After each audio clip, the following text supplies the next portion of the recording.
Today is a good day. Would you like to know why today is a really good day? Because Thomas is my hero. I love it when we come to this feast day. Why?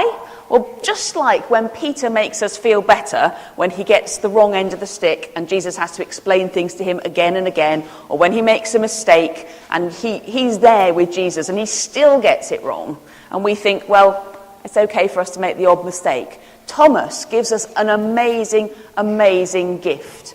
Thomas gives us the gift of being allowed to doubt, of being allowed to think, I'm not quite sure about all of this, all of the time. And I think that's something in the church we're not terribly good at letting ourselves say out loud. I have never met anybody in the church, in any position of authority or otherwise, who has said to me, I have never ever doubted anything. I have never ever wondered. I have never ever had a moment when I sit in church and I think, what am I doing here? I've met people who've said they've never doubted God's there somewhere, but I've never met anybody who's said that they haven't had one of those moments, one of those doubting Thomas moments, where they think to themselves, really, God, are you sure about this?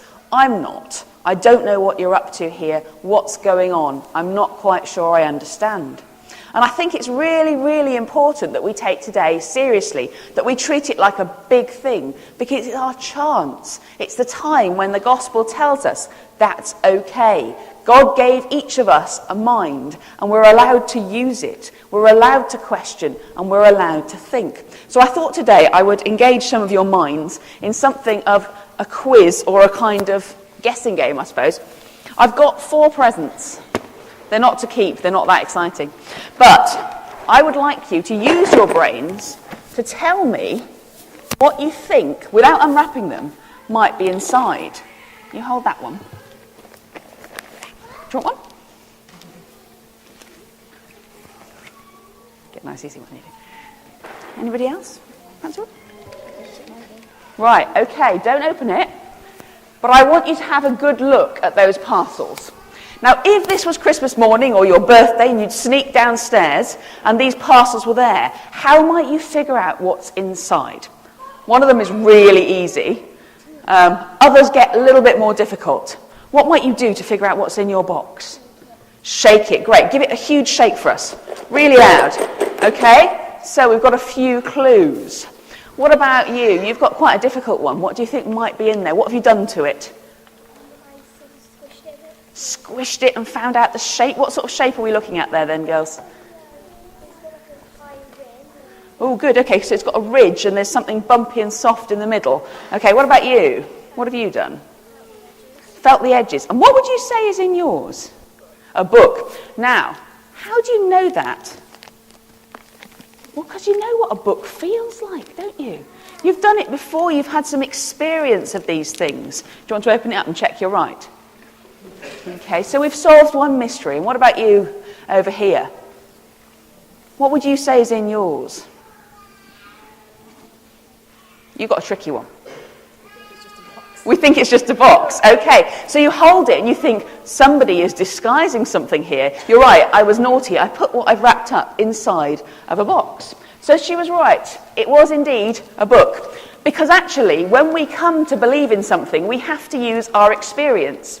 We know what's happened in the past. So sometimes when we face something really difficult, we can't see the way God's going to take us through, but we can think to ourselves, I know I've been through difficult things before, and I trust that experience. I trust that God will be back with me. And we can use our senses. We can use everything. What would you say is in here?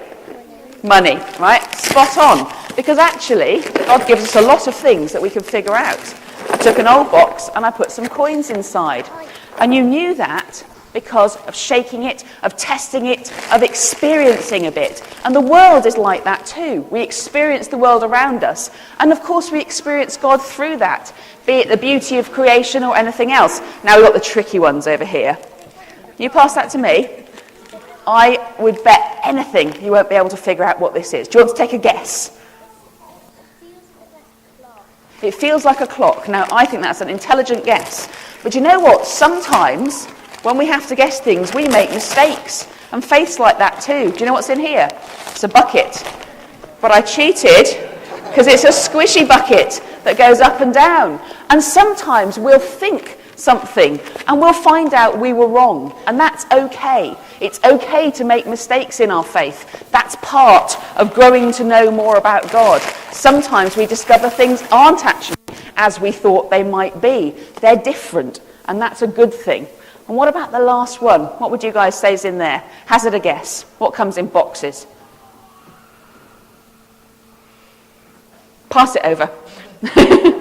I'll put you out of your misery. And I thought, what can I make a point of? What can I say? Well, the biggest thing I want to say about doubt and about faith is that actually, sometimes, things grow. We want to know that something is a particular way. We think we've figured it out. And then a few years later, we find it's not quite like that after all. So it's not a board game. If I open it up, it's a ball, okay? And the unexpected can pop out of the least expected things. Sometimes when we doubt, sometimes when we question, sometimes when faith seems really, really hard, that's when God speaks the most. And that's when he grows our faith into something real and something that belongs to us. Yesterday I found myself in a cathedral in Wakefield, watching a very good friend of mine become a deacon. And that was the moment when I thought to myself, I think I'm going to throw away my sermon for tomorrow. And that's what I did, because the person who was talking there said to us, there's a story I'd like to share with you. It's about some travellers, and they came across 3 men. And those 3 men were doing an incredibly back-breaking job. They had a pile of stones, and they were shifting those stones and carving them into huge blocks and piling them on the side of the road.